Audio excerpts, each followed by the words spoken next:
The wind howled across the cliffs of Santorini as Alexander Drake stood staring into the endless sea. The sun dipped below the horizon like a golden coin slipping into water, but his eyes were elsewhere, fixed on the jagged rocks below where the map said the treasure should be. But as always, there was nothing. For 40 years, Alexander had chased whispers and shadows. Born into wealth, he could have lived a life of ease, lounging in mansions and sipping fine wines. But that wasn't enough for him.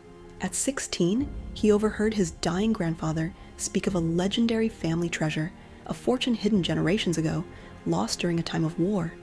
Gold, jewels, priceless artifacts, enough to buy a small country, they said. From that moment on, Alexander's fate was sealed. He left school, abandoned relationships, and spent his inheritance chasing every lead. He became a man of the world, fluent in 5 languages, a skilled diver, a cunning negotiator. His reputation grew. The eccentric tycoon who would trade rubies for riddles, diamonds for dusty maps. He crossed deserts, climbed mountains, and dived into shipwrecks, all in search of a myth. People called him mad. He stopped listening, but now, at 57, with his black beard turned silver and his bones aching like old wood, even Alexander wondered if the treasure ever existed. That night, as waves crashed outside his seaside villa, Alexander sat alone with his maps, sipping bourbon. The fire crackled, echoing in the empty halls. Portraits of ancestors stared at him from the walls, as if judging him for chasing ghosts. Then the phone rang. He ignored it at first. It rang again. He picked up, growling, "Who is this?" A voice whispered on the line. The final key lies where blood once spilled. Follow the crimson path. Then silence. He shot to his feet. The line was dead. No number, no trace, just that cryptic message. But to Alexander, it wasn't cryptic at all.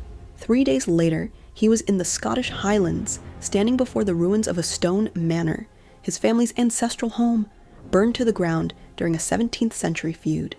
The Crimson Path.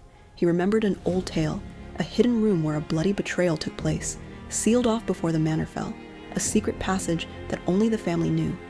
With trembling hands, he traced his fingers along the moss-covered walls. He felt a groove, unnatural. Pressed. Click. A slab of stone shifted, revealing darkness beyond. Alexander lit his lantern and stepped into the cold tunnel. The passage snaked downward into the earth, deeper than he expected. His heart thumped, not just from fear, but hope. Could this be it? Could he finally be standing on the edge of destiny? He reached a chamber. In the center stood an ornate chest, carved with his family crest. He dropped to his knees. 40 years, countless sacrifices, it all led here. He opened the chest. Inside was a single letter, no gold, no jewels, just paper. His hands trembled as he unfolded it. To the one who finds this, know that the true treasure was never gold. It was your life, your time, your family. We hid this letter so you'd seek the world, only to understand the cost of the chase. He didn't move for hours. The wind moaned through the tunnel like the voices of the dead. All the years, all the love lost. He thought of his younger sister, Clara, who had begged him to stay when their parents died.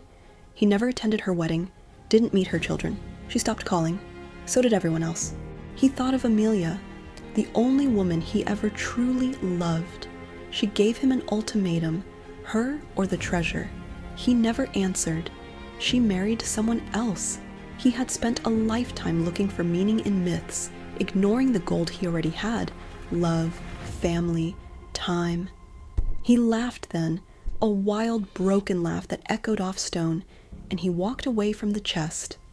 A month later, Clara opened her front door in Boston and nearly dropped her mug of tea. "Alex," she gasped. He was thinner, older, weathered, but it was him. He opened his arms. "I found the treasure," he said softly. Clara blinked. "What?" "You," he whispered. "You and everyone I left behind." She hugged him, hard. In the weeks that followed, Alexander began to rebuild. He met his niece and nephew. He cooked with Clara.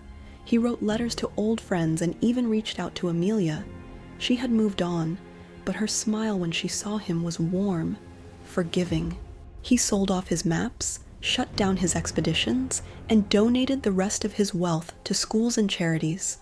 And one night, As he sat by the fire with Clara's kids curled up beside him, Alexander finally felt something he hadn't in years: peace. Years later, on his gravestone, they etched these words: "He spent his life searching the world for treasure, only to find it was waiting at home." And beneath that, a quote from the letter he found underground: "Perhaps it's not too late. The end